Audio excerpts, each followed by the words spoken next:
독자 여러분 안녕하십니까? 대구 경북을 대표하는 시도 때도 없는 뉴스 시대뉴의 송보입니다. 오늘의 주요 뉴스입니다.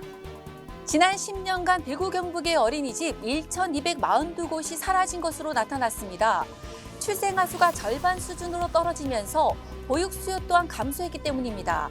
6일 대구시에 따르면 지난 2012년 1,580곳에 달했던 어린이집 수는 2022년 말 기준 1,139곳으로 441곳이나 줄었습니다.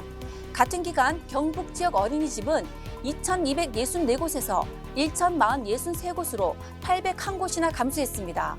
어린이집 감소폭은 주로 민간 가정 어린이집에서 두드러졌습니다. 대구교통공사가 승차권 자동 발매기 감축에 나섭니다. 교통카드로 도시철도를 이용하는 승객수가 점점 늘면서 승차권 자동 발매기 이용률이 크게 떨어졌기 때문입니다. 6일 대구교통공사에 따르면 도시철도 1, 2호선의 승차권 자동 발매기 200대와 교통카드 보충기 92대 중 자동 발매기 77대와 보충기 11대를 오는 10일까지 시범적으로 감축 운영합니다. 가동이 중단된 자동 발매기 등에는 감축 관련 안내문이 부착됐습니다.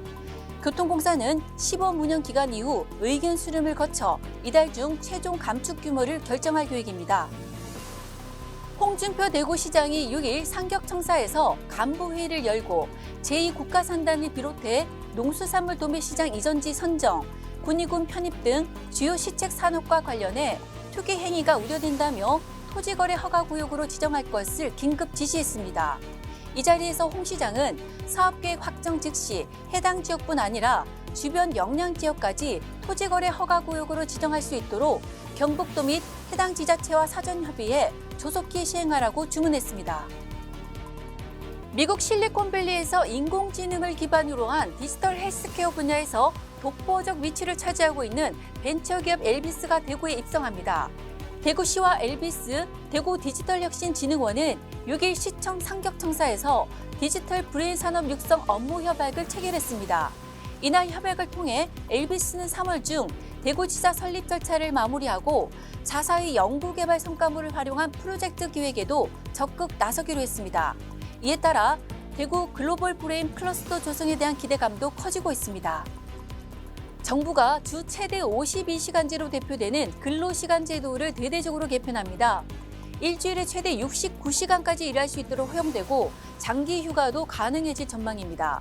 추경호 경제부총리 겸 기획재정부 장관은 6일 열린 비상경제장관회의에서 현재 주 단위에 한정된 연장 근로시간 관리 단위를 월, 분기, 반기, 연 등까지 확대해 산업 현장의 선택권을 강화하겠다고 밝혔습니다. 정부는 6일부터 다음 달 17일까지 40일간 입법 예고 기간을 거쳐 오는 6월부터 7월 근로기준법 등 관련법 개정안을 국회에 제출할 계획입니다. 정부가 6일 한일 외교 최대 현안인 강제징용 피해자 배상 문제를 위한 해법을 공식 발표했습니다.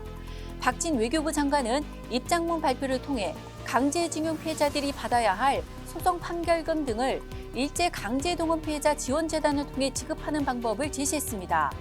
이는 결국 미쓰비시 중공업, 신일철주금 등 강제징용 기업이 피해자에게 직접 배상하지 않고 행정안전부 산하 일제 강제동원 피해자 지원재단이 국내 기업 출연금으로 조성한 재원으로 배상금을 지급하는 제3차 변제 방식을 택한 것입니다.